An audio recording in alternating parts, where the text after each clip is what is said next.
dari tanggung jawab keimamatannya, dia juga harus menyadari bahwa dia juga adalah memiliki tanggung jawab nabi, dan dia juga mengetahui fungsinya yang harus menjadi pemimpin atas keluarganya, yang memberikan role model atau teladan kehidupan.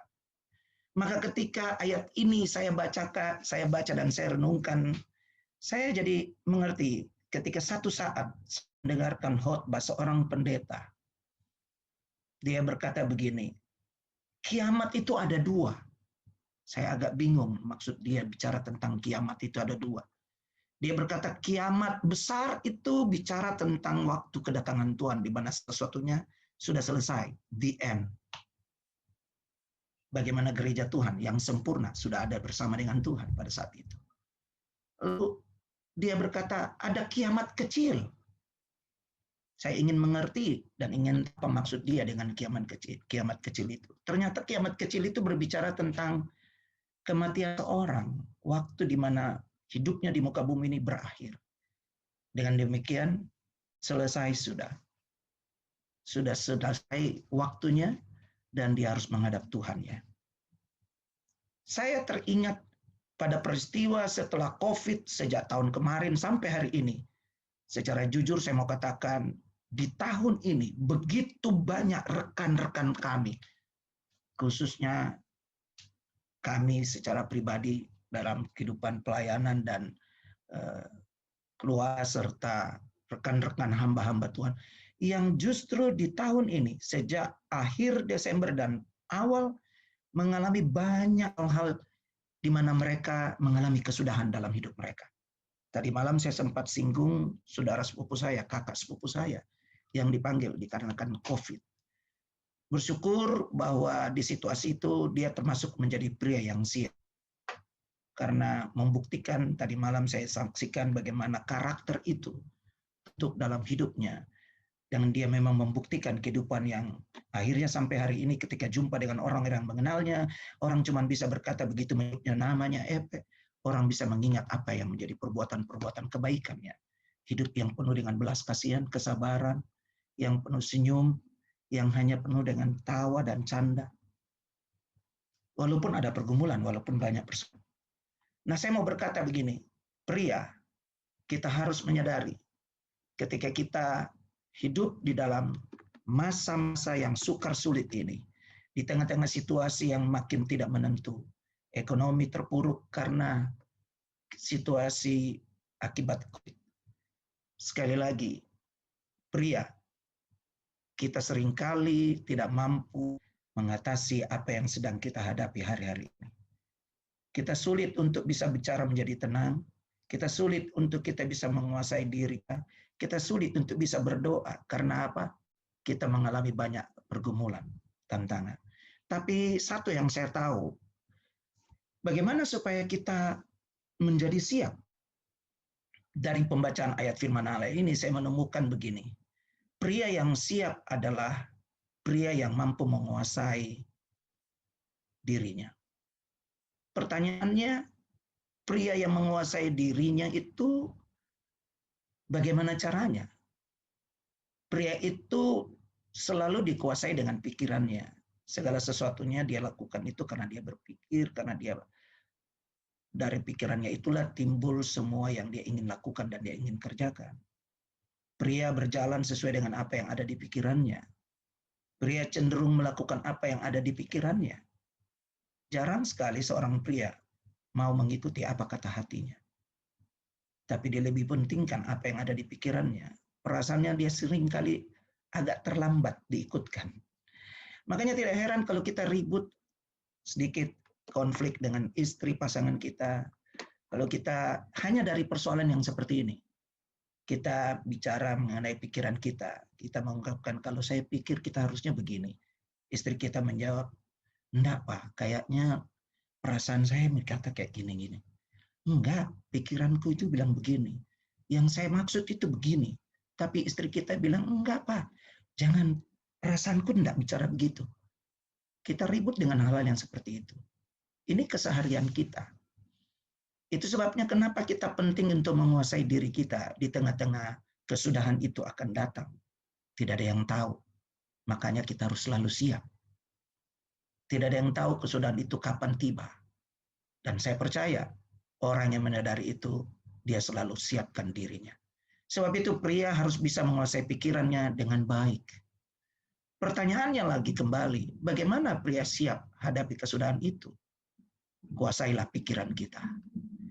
Ini yang penting. Roma 12 ayat 1 berkata, supaya kita merenungkan kebenaran firman Allah ini, saya ingin kita baca Roma pasal 12 ayatnya yang pertama. Di sana mengajak kita pembaruan budi. Berubahlah oleh pembaruan budimu. Bicara tentang merubah paradigma, merubah mindset kita. Karena itu saudara-saudara, demi kemurahan Allah, aku menasehatkan kamu supaya kamu mempersembahkan tubuhmu sebagai persembahan yang hidup, yang kudus, dan yang berkenan kepada Allah. Itu adalah ibadahmu yang sejati. Dan ayat kedua berkata, janganlah menjadi serupa dengan dunia ini, tetapi berubahlah oleh pembaruan budimu. Ayat yang kedua, sehingga kamu dapat membedakan manakah kehendak Allah, apa yang baik, yang berkenan kepada Allah, dan yang sempurna. Ayat ini tadi malam sudah saya singgung juga. Kita harus mengubah pola pikir kita. Amsal 4 ayat 23 berbicara tentang jagalah hati dengan segala kewaspadaan karena dari situ terpancar kehidupan. Kenapa harus menjaga hati? Hati di sini bukan berbicara tentang level kita, bukan. Tapi hati di sini berbicara tentang pola pikir kita, pikiran kita. Apa sih yang ada di pikiran kita?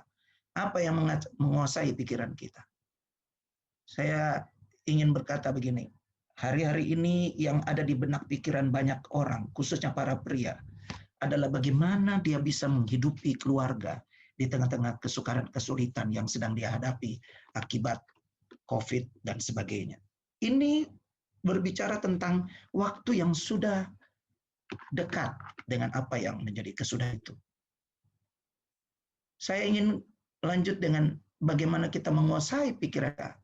Roma pasal 2 ayat pasal 12 ayat 2, maaf, bukan ayat 1, ayat 2 tadi, bahwa pembaruan budi. Pria harus bisa menguasai dirinya dengan menguasai pikirannya terlebih dahulu. Karena seorang pria cenderung menjalani hidupnya dengan pemikiran-pemikiran mereka. Kalau begitu, bagaimana kita mengganti yang ada di pikiran kita selama ini? Saya teringat ketika kami dalam satu kegiatan pertemuan nasional CMN Indonesia, di mana pembicaranya adalah Pastor Eddie Leo.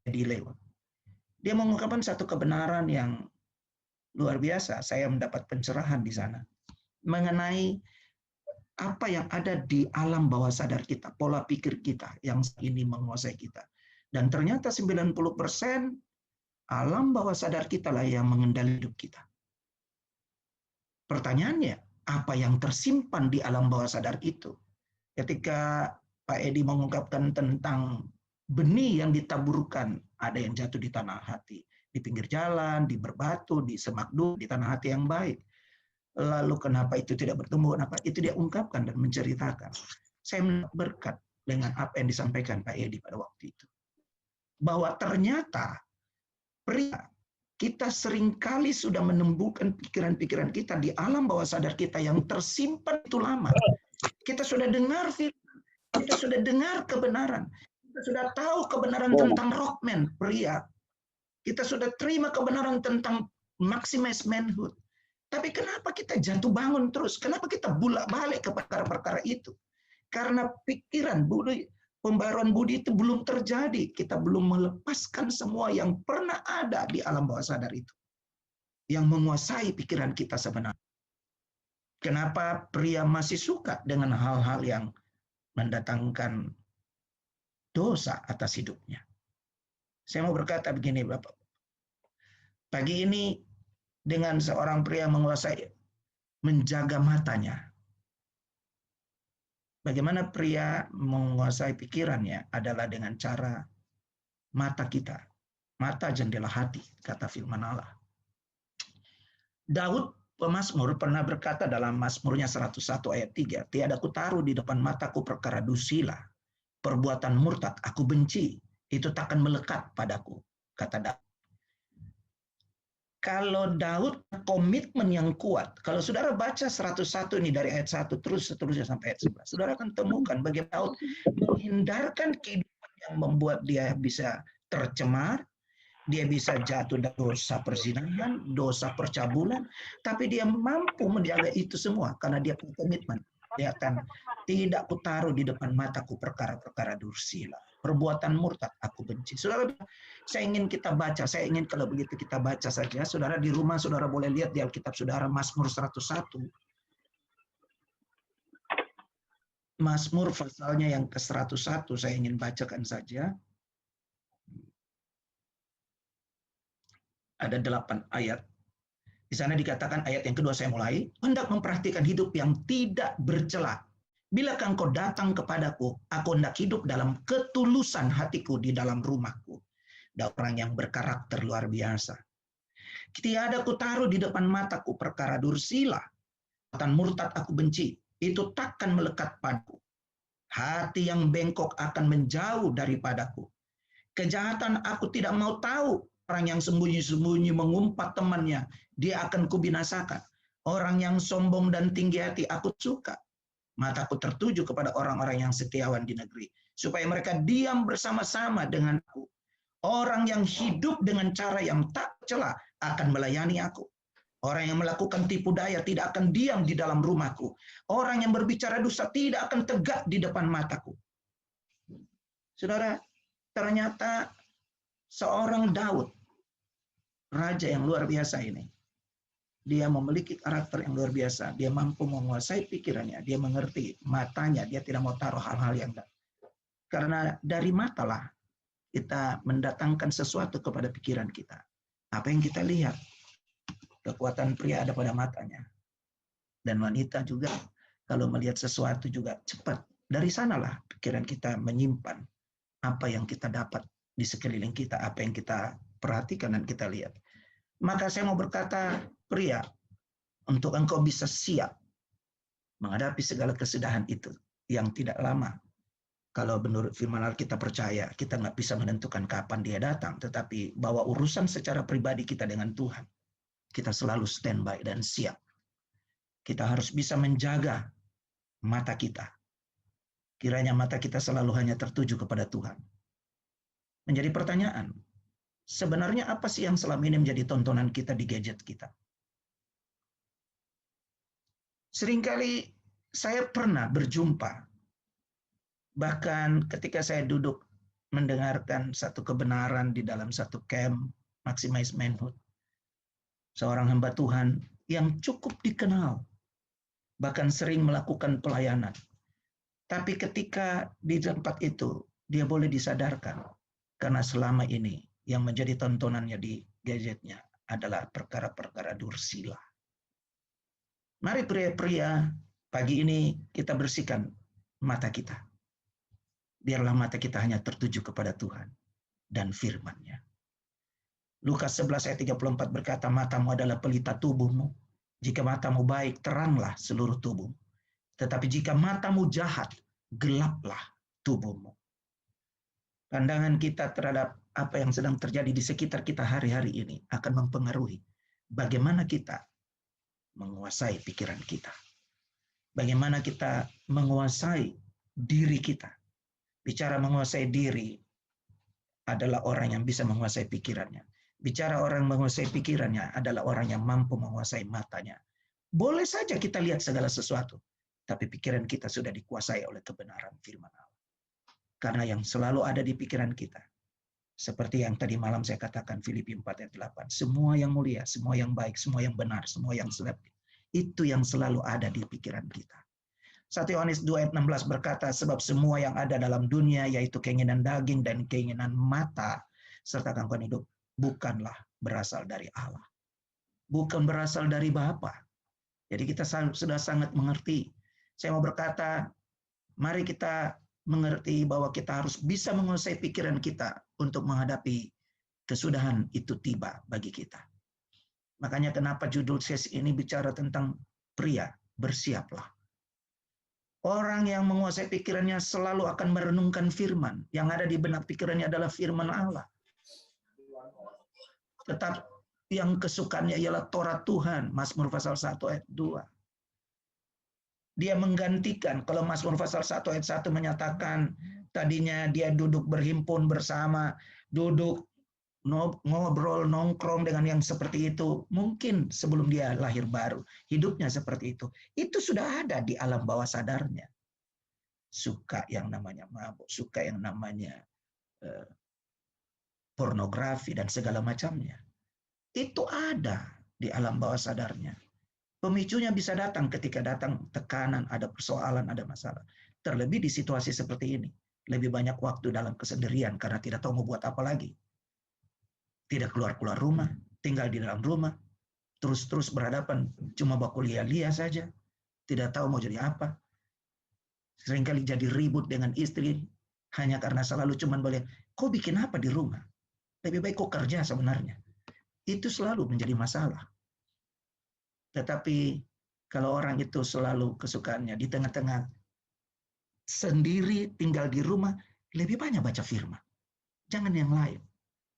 Pikiran kita ganti dengan melakukan firman Allah. Terus dipenuhi dengan firman. Terus kita makan firman setiap hari. Penuhi pikiran kita dengan kebenaran-kebenaran firman Allah.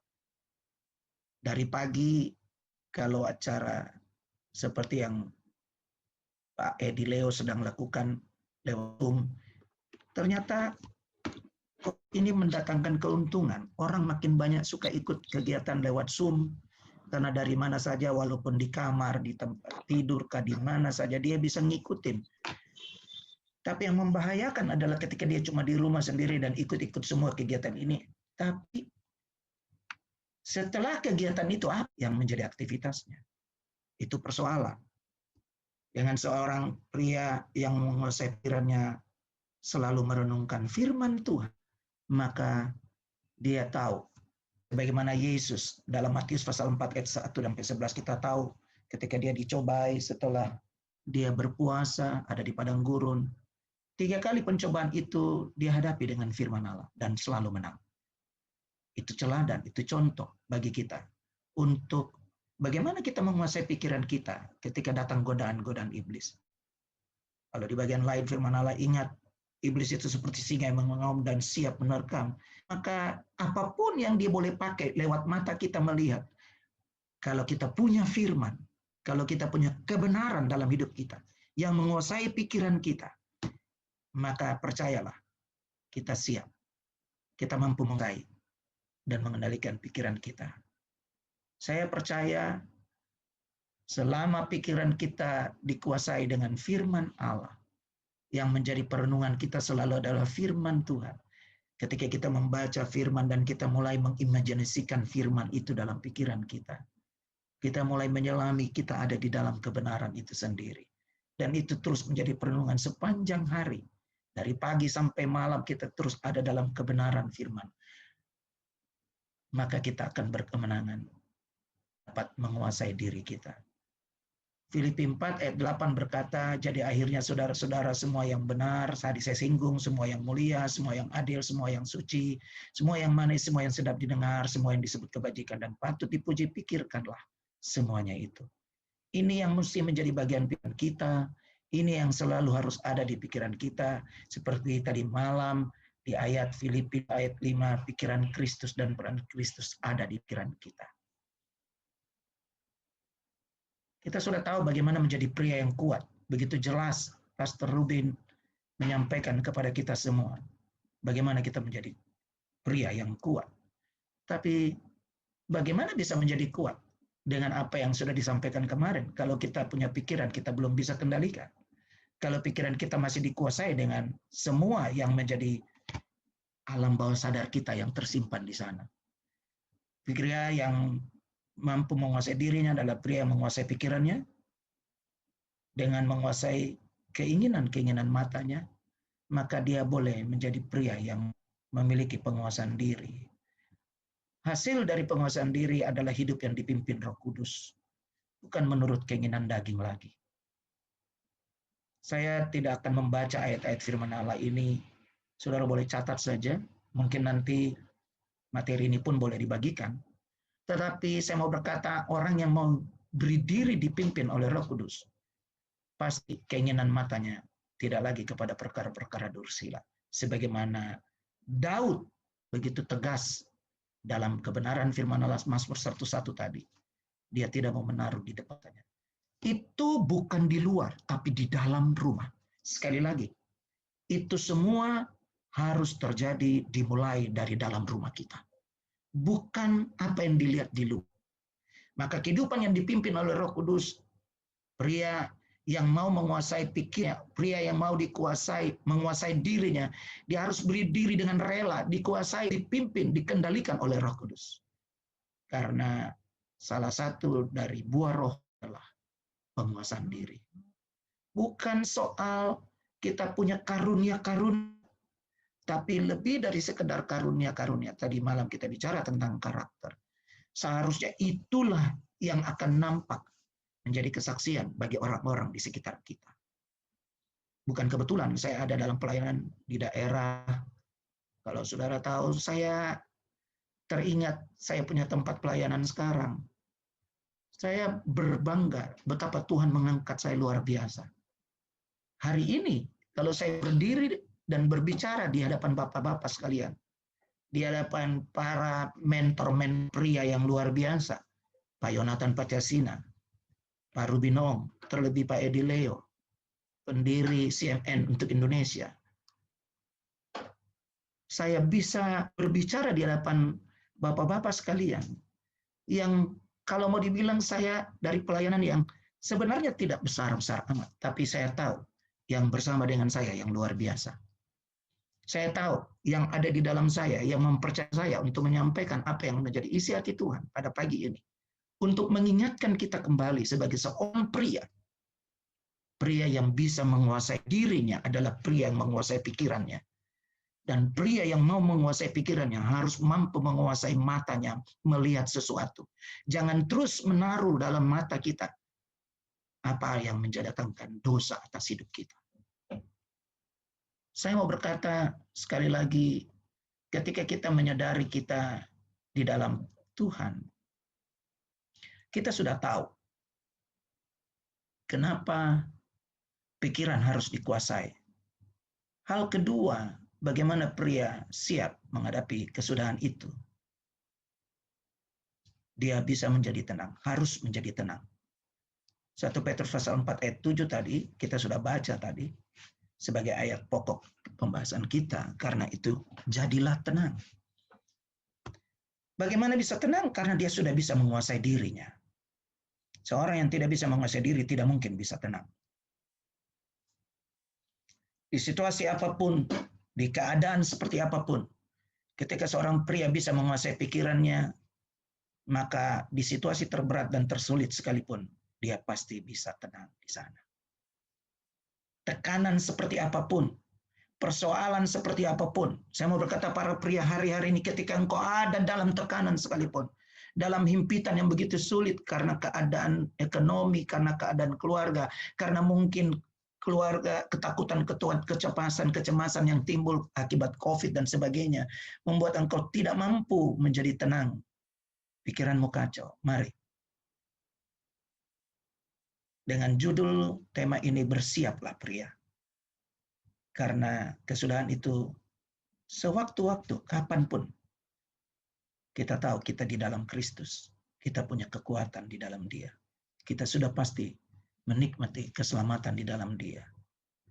Kenapa harus menjadi tenang? Pria yang bisa tenang di situasi tersulit sekalipun.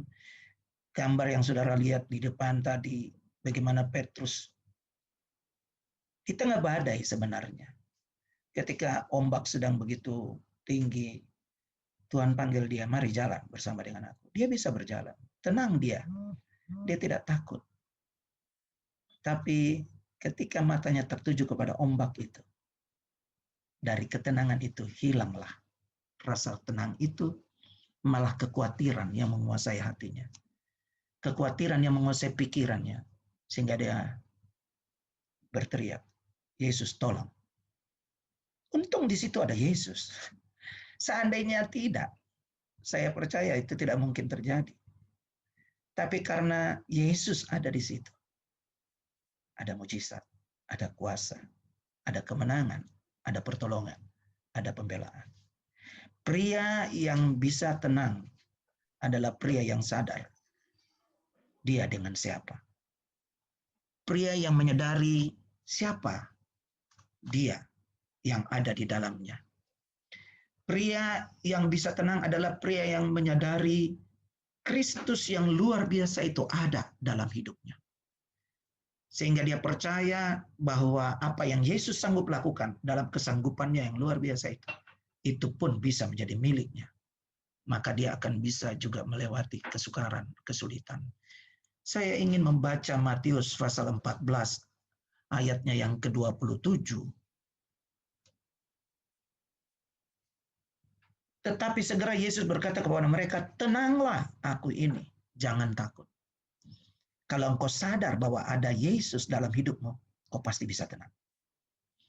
Kalau engkau sadar bahwa Yesus selalu ada bersamamu, bahwa Roh Kudusnya ada di dalam engkau, pasti kau tenang menghadapi setiap tantangan, pergumulan, persoalan, masalah yang kita diizinkan Tuhan hadapi. Hari ini memang itu semua ada di depan mata kita.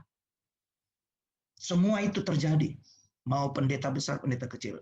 Yang membedakan adalah imanmu yang mengerti dan menyadari Yesus yang luar biasa ada dalam hidupmu. 1 Yohanes 4 ayat yang ke-13 saya ingin baca juga, saudara. Ayat ini berkata, demikianlah kita ketahui bahwa kita tetap berada di dalam Allah dan Dia di dalam kita. Ia telah mengaruniakan kita mendapat bagian dalam Roh-Nya. Itu tadi. Orang akan menjadi tenang ketika dia sadar betul siapa yang ada di dalam dia. Dia tahu Tuhan yang dahsyat itu ada bersamanya. Maka ketika kita menyadari hal ini, kita akan menjadi pria yang bisa tenang menghadapi kesulitan, kesukaran, persoalan, masalah dalam hidup ini.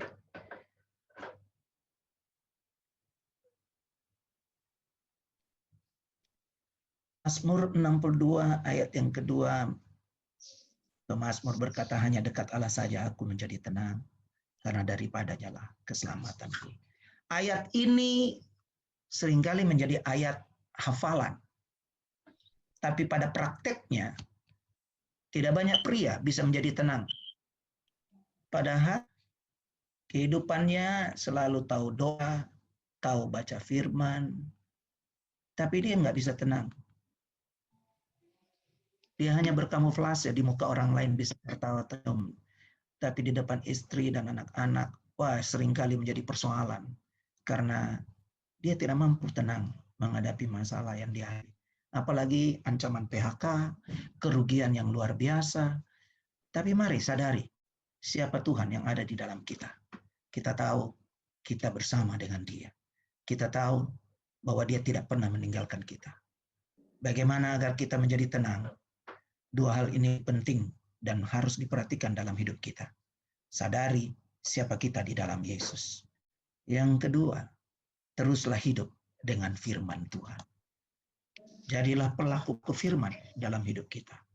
Maka kita akan melihat kekuatan firman Allah menguasai hidup kita sehingga kita bisa menjadi tenang menghadapi kesudahan itu. Saya tanda kutip kata kesudahan itu.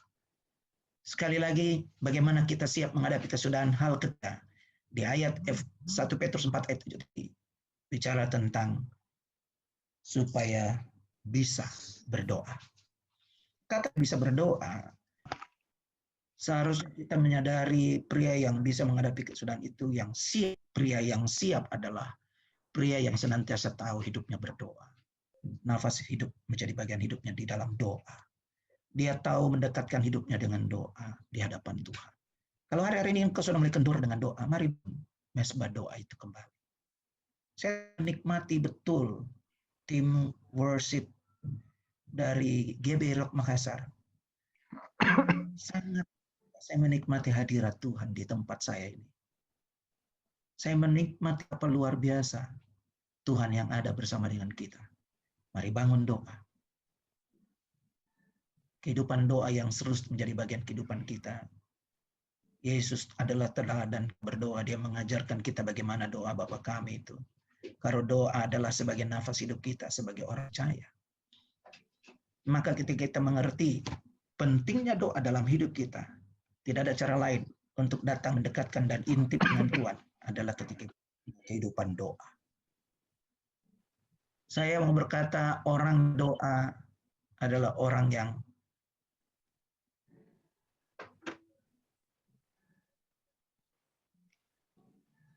seperti kata berdoa ini adalah bentuk komunikasi kita dengan Tuhan, membangun komunikasi dengan Tuhan. Lalu ayat firman Allah 1 Tesalonika 15 ayat 17 berkata, tetaplah berdoa. Bukan hanya berisikan tentang permohonan-permohonan kita, tapi sebaliknya, di dalam doa kita mempermuliakan Tuhan. Di dalam doa kita mensyukuri kebaikan Tuhan. Di dalam doa kita makin intim dengan Dia. Sekali lagi saya mau berkata,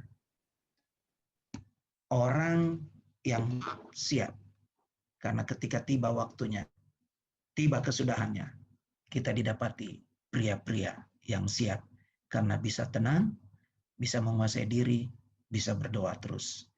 Kehidupan doa harus menjadi rutinitas dalam hidup kita. Terima kasih, Tuhan Yesus memberkati. Saya mengajak kita semua tunduk kepala, kita berdoa. Bapa di dalam sorga, di dalam nama-Mu Yesus Kristus Tuhan, kami datang padamu mengucap syukur untuk apa yang Kau nyatakan pagi ini. Mengawali sesi-sesi selanjutnya, kiranya kami yang Kau dapati adalah pria-pria yang selalu siap, sedia. Pada waktunya, tiba kami sudah didapati siap. Kami bisa tetap menguasai hidup kami, pikiran kami, menguasai hati kami. Kami bisa menjadi orang yang tenang menghadapi keadaan ini. Kami bisa tetap berdoa, senantiasa berdoa berhubungan dengan Engkau. Karena lewat itulah kami dimampukan, kami dikuatkan.